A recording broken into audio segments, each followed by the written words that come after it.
This video is made possible by Squarespace. From websites and online stores to marketing tools and analytics, Squarespace is the all-in-one platform to build a beautiful online presence and run your business. Check out Squarespace through the link in the description below. More on them in a bit.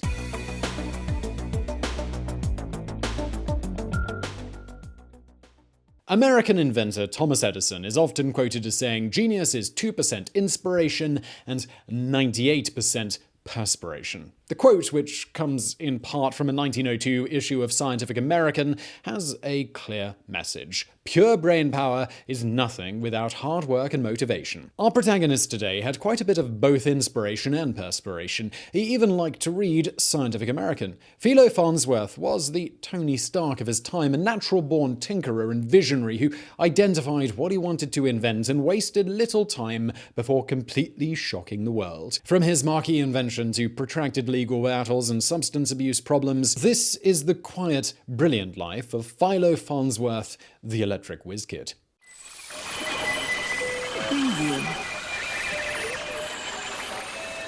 Philo Taylor Farnsworth was born in the American West, in a rural community in southwestern Utah. He was born to Louis Edwin Farnsworth and Serena Amanda Bastian on August 19, 1906, 40 years after Butch Cassidy had been born in the same town, Beaver. Like a lot of other towns in Utah, Beaver was a small community with ubiquitous ties to the Mormon Church. Unlike a lot of other small towns in Utah, Beaver was an electrified community. Small though it was, Beaver had active mining and manufacturing economies and enjoyed access to industrialized transportation since the 1870s, courtesy of the Utah Southern Railroad extension. Those features were enough to catch the attention of prominent Western engineer Lucian Nunn, who began planning and building a hydroelectric power plant right around the time of Farnsworth's birth. The result was that Beaver was the first town in all of Utah to enjoy the benefits of widespread electric power. Science and religion both had big effects on the shaping of the young life of Philo. The Church of Latter-day Saints shaped him and his two brothers and two sisters and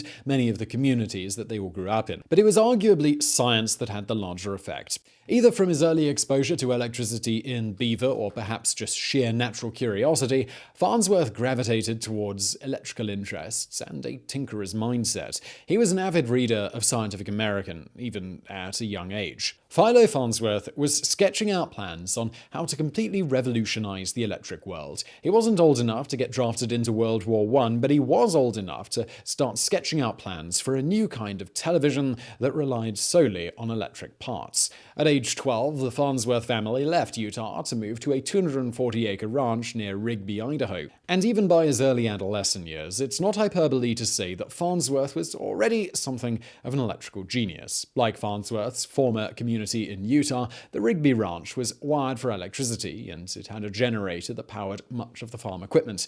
Farnsworth studied and reverse engineered everything, teaching himself the nuts and bolts of how all the electrical items worked. He became the ranch's unofficial electrician, rewinding armatures and repairing generators. On some nights, he would intentionally crash the ranch's electrical system just so he could repair it and reboot it. One 2002 book by Paul Shatskin recalls a story of how Farnsworth converted his mother's crank-powered washing machine into an electronically powered one. Long-distance conversations with relatives over a new electronic telephone only poured gasoline on the fire. By the time he was 14, Philo was excited to take science classes at Rigby High School, though one does have to wonder the value of such classes for a self-starting genius like Farnsworth. While his teachers were doing their best to provide an early 20th century background in scientific literacy, Farnsworth was literally sketching out diagrams on how to build brand new, never-before-invented electronic equipment in their classes. He even showed his diagrams to one of his teachers, Mr. Tolman. I wonder, do you automatically get an A in high school physics if you can invent an entirely new kind of cathode ray tube?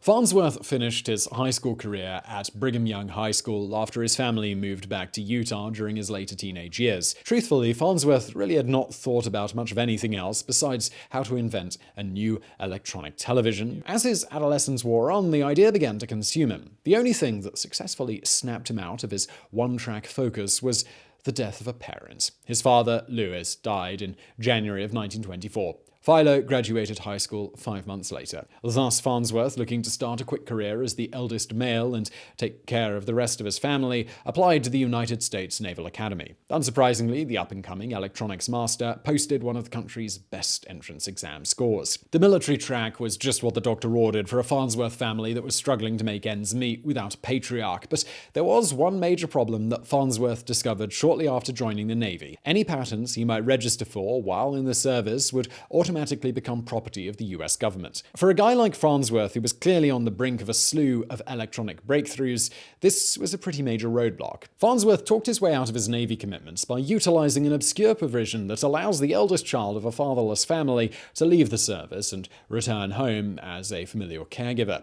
He returned to the family, which was now living in Provo, and began attending Brigham Young University. As you might imagine, his course load was heavy on the sciences, particularly chemistry and physics. Knowing he was no mere beginner, he tried to jump straight into advanced courses, which BYU would not allow.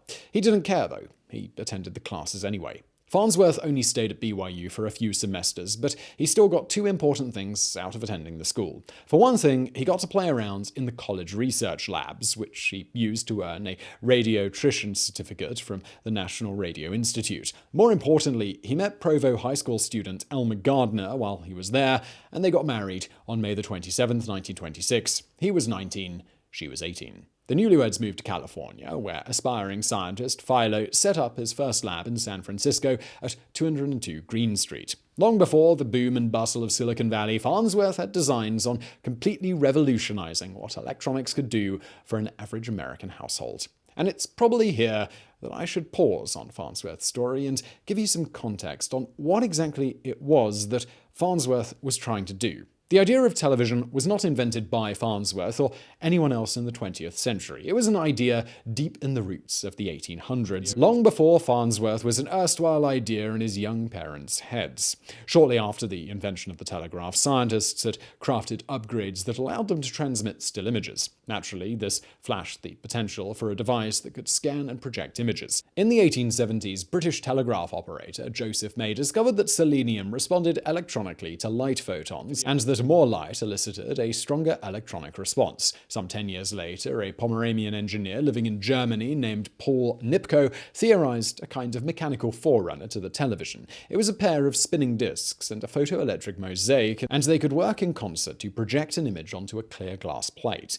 Nipkow obtained a patent for this device, which came to be known as the Nipkow disc, but he never actually built one. The next 40 years of TV history were marked by scores of aspirational scientists chasing Nipkow's version of what television might look like. Farnsworth was following a completely different path. He had complained to teachers years earlier that most everyone was going about inventing the television wrong, and in San Francisco, he had the time, the knowledge, and the lab space to prove it. Farnsworth believed Nipkow's mechanical approach was flawed and inefficient.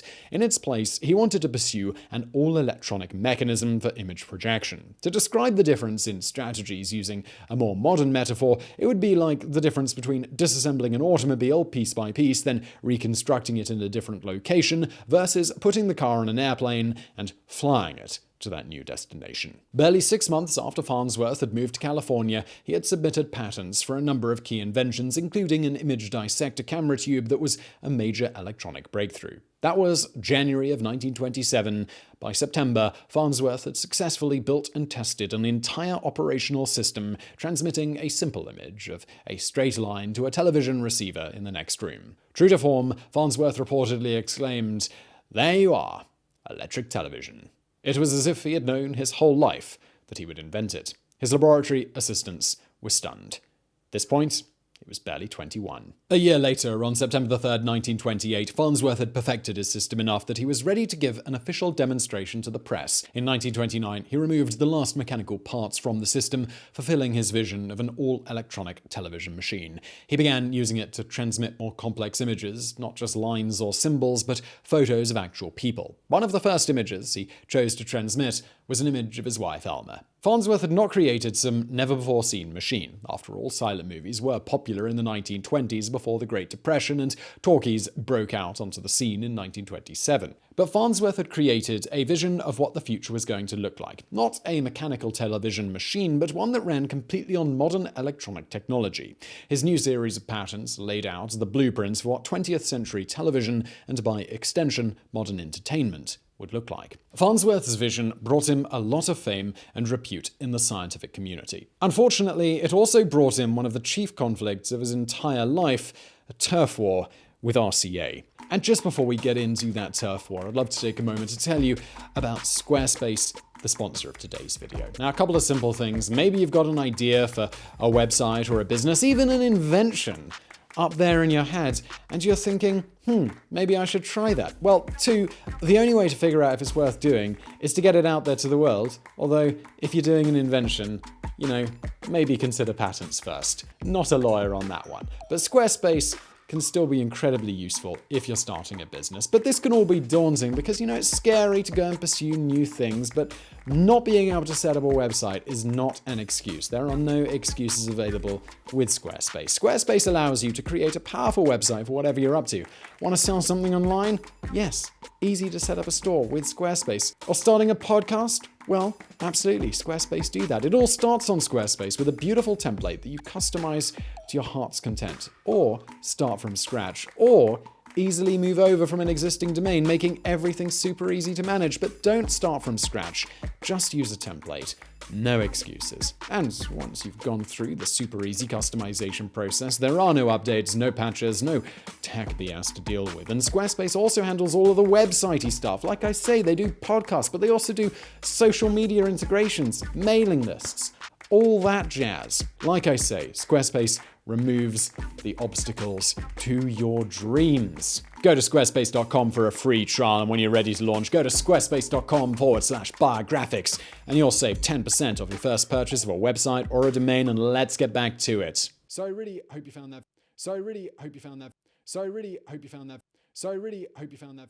In the 1930s, Farnsworth was dragged into a heated, prolonged patent war with RCA. But before we get into all of that, we need to introduce one of Farnsworth's chief adversaries, Russian-American immigrant and inventor Vladimir Zworykin. Zworykin was born in 1888 in Murom, Russia, 4 hours east of present-day Moscow. He studied at the St. Petersburg Institute of Technology and completed some postgraduate work in Paris before serving in the Russian Signal Corps during World War I. When the Russian Civil War broke out, he immigrated to America. Much like his younger American counterpart, Zworykin was fascinated with the idea of television. He found work as a scientist with the Westinghouse laboratories in Pittsburgh and was eventually afforded the opportunity to work on perfecting a television system of his own. He filed for mechanical patents for smaller derivative television parts in 1923 and again in 1925. Just 2 years before Farnsworth gave his own public demonstration in 1928, Zworykin gave a demonstration of his own mechanical system in 1926, which his employers at Westinghouse considered a failure. His bosses told him to consider moving away from television and refocusing on problems that were considered to have more practical applications. He did what his bosses asked, filing patents for unrelated scientific bits and bobs in 1929. Zworykin was not a natural-born genius like Farnsworth was, but he wasn't exactly a dolt either. He earned a PhD from the University of Pittsburgh in 1926. He had pioneered an improved cathode ray tube, which would become a critical component for many 20th century television sets, and he created a new type of electronic receiver called a kinescope in 1929, speaking about it at a convention for the Institute of Radio Engineers. Zworykin's profile in the field eventually drew the attention of fellow Russian-American David Sarnoff, who was operating as the president of the Radio Corporation of America. Sarnoff offered Zworykin a job in 1930, giving him an explicit chance to concentrate on what he failed to do as a side project at Westinghouse: build an all-electronic television set. Zworykin took the job in the spring of 1930, but before he moved shops, he took a visit to the lab of a brilliant West Coast electronics engineer named, well, you guessed it, Philo Farnsworth. Zworykin left Farnsworth's lab impressed with a number of his electronic inventions, including his image dissector. Zworykin focused on trying to recreate it, but he could never get it quite right. Eventually, after Zworykin waved the white flag and took his research in another direction, RCA resorted to different tactics. In 1931, it tried to buy the rights to Farnsworth's patents off him for $100,000 and incorporate his lab as a new wing of their company. When he refused their offer, RCA was ready to take a bolder and a less friendly approach. Now, for those of you who've seen the popular 2008 Marvel film Iron Man, this plot might feel a bit familiar. A young tech genius invents a brilliant new technology that's set to revolutionize the world, while a corporate antagonist tries to acquire the technology for his own ends. If you've seen the film, you won't be surprised to learn what happens next. RCA decides to play dirty. David Sarnoff and RCA never attacked Farnsworth with a giant mechanized robot suit over Malibu Beach, but they did launch a series of lawsuits aimed at wresting control of Farnsworth's totally legitimate patents. The first wave was an interference suit claiming that Zworykin's 1923 patent for an image dissector should be given priority over Farnsworth's. And RCA was correct about one thing. Zworykin had in fact filed a patent for a dissector in 1923, but there was zero evidence that he had actually produced a functioning one until well after his visit to Farnsworth's lab. RCA was hoping some combination of legal intimidation and dumb luck would land them control of Farnsworth's unreplicated electronic inventions, but in 1934 the US Patent Office ruled in favor of Farnsworth. RCA continued to pursue its strategy of industrial espionage throughout the 1930s, filing new cases and appeals that dragged the conflicts out all the way to the brink of America's involvement in World War II. Farnsworth never had too much to worry about legally, as his patents were well organized and explicit, but the ongoing battle with RCA did sap him of time, resources, and money. Among the many absurd activities Farnsworth was required to do while defending his patents was spend several weeks tracking down his old high school teacher,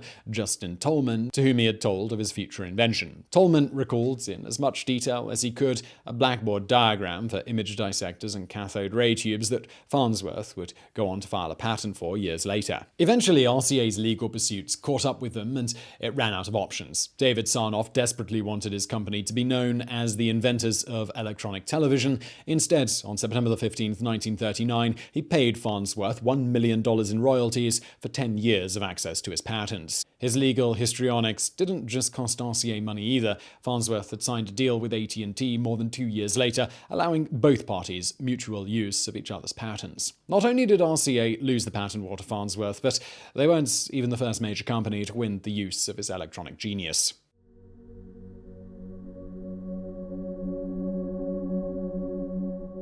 Farnsworth spent plenty of time on the defensive in the 1930s, but he played a fair bit of offense too. He traveled abroad quite often in search of new partners that would help fund his legal battles, but he was also striking new deals and crafting new inventions. In 1934, he made an agreement with the Germans to provide them with electronic video equipment. As a result, some of Farnsworth's image dissector cameras helped broadcast the famous 1936 Olympic Games in Berlin. Farnsworth continued to advance his work with electronic televisions, inventing new upgrades and pieces that stabilized and advanced the fledgling technology. His patent record shows scores of new electron multipliers, high-power projection tools, cathode ray tubes, absorption oscillators, and all kinds of other early modern tools that helped set the stage for a century of small-screen entertainment. It was around this time when Collier's Weekly ran a feature on Farnsworth, noting that electrically scanned television was largely given to the world by a 19-year-old boy from Utah. The article goes on to say that today, barely 30 years old,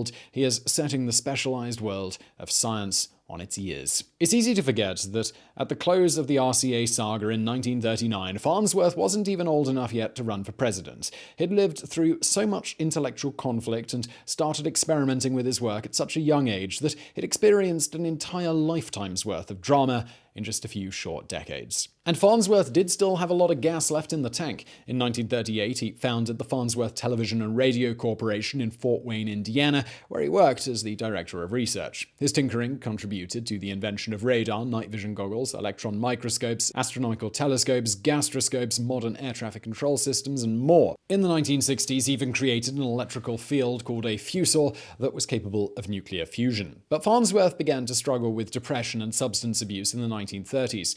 Perhaps it was the weight of his ongoing legal troubles, the ups and downs of securing funding and running a business, or the conflicted nature of being a workaholic genius who also has a wife and 2 kids. Whatever his stresses were, Farnsworth reportedly had a nervous breakdown in the late 1930s. He moved to a quiet place in Maine at the start of World War II, temporarily abandoning his electronic pursuits to make wooden boxes that stored ammunition. Basic tasks and simpler focus helped Farnsworth find a balance and return to his passions after the war. In the late 1940s, Farnsworth Television and Radio, his company based out of Indiana, was struggling financially. It was bought out and reorganized by International Telephone and Telegraph in 1949. Farnsworth remained on the board as a nominal vice president and continued to tinker with his growing list of experiments, but his health continued to decline over the years. He became hyper-focused on his nuclear fusion project in the 1960s, hoping his fusor could become a springboard to a practical fusion reactor and an energy source. AT&T cut his funding in 1967. The Farnsworths moved back to Provo, hoping that proximity to a university town could give him the contacts and funding that he would need for a new venture. But Philo T. Farnsworth Associates was bankrupt by 1970, and Farnsworth's drinking problem had become more serious than ever. His life, which had started with such bright electric promise, had suddenly become twisted and dark. RCA, the villain of his younger years, had taken off as one of the leading creators of radios and televisions, utilizing Farnsworth's patents to become a dominating force that greatly surpassed his own company's market profile. He felt as though his work with fusion remained unfinished. With the era of independent scientists passing him by, he may have even felt like a relic of simpler times, when hydroelectric dams lit up quaint western towns and people could only dream of watching the news in 3 dimensions. His health was clearly failing him, but he was given one last victory before the end of his life. In 1969, in the aftermath of the AT&T closure, Farnsworth remained unsure of the value of his legacy. He had spent his life chasing the scientific pursuits that had stimulated his sense of curiosity, only to find conflict and depression. He wondered if his life's work had really been worth it.